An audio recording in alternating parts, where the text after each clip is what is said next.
पिढीला काय गरज आहे, कशाची गरज आहे. पूर्वी पहा आपल्याकडे पोस्टमन यायचा, तर पोस्टमनची आपण वाट पाहत बसायचो. मला माझ्या भावाचं पत्र येणार आहे, आईला वाटायचं माझ्या मुलाचं मला पत्र येणार आहे, माझा मुलगा कसा आहे. आज काही क्षणामध्ये आपण एकमेकांशी संवाद साधू शकतो. हा शिक्षणाचा विजय आहे. आणि व्यक्तीची सुरुवात खऱ्या अर्थाने शिकायला ती त्याच्या घरामधून होते. परंतु या मुलाला एक आदर्श नागरिक, एक जबाबदार नागरिक, एक वैचारिकता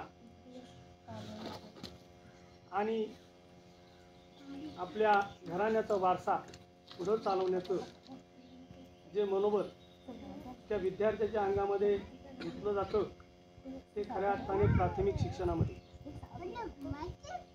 प्राथमिक शाळेमध्ये असताना विद्यार्थ्याचा भावनिक, मानसिक, शारीरिक हा जो विकास होत असतो आणि या विकासामधूनच उद्याचं नवीन स्वप्न तो साकारत असतो.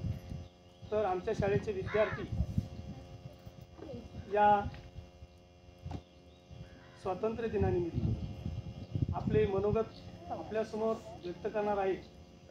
मी सन्माननीयांना विनंती करतो तर विद्यार्थ्यांचे विचार हे उद्याच्या काळासाठी, भविष्यासाठी इतके प्रेरणादायी आहेत, त्याचं गुणगान हे तुम्ही केलं तर आम्हा विद्यार्थ्यांना मोठी शाबासकी, मोठं प्रबलन तुमच्या आशीर्वादांचं मिळणार आहे.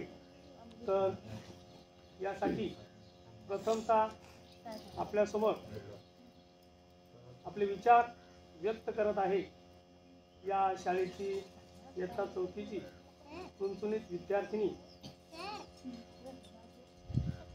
साक्षी कैलास काळे.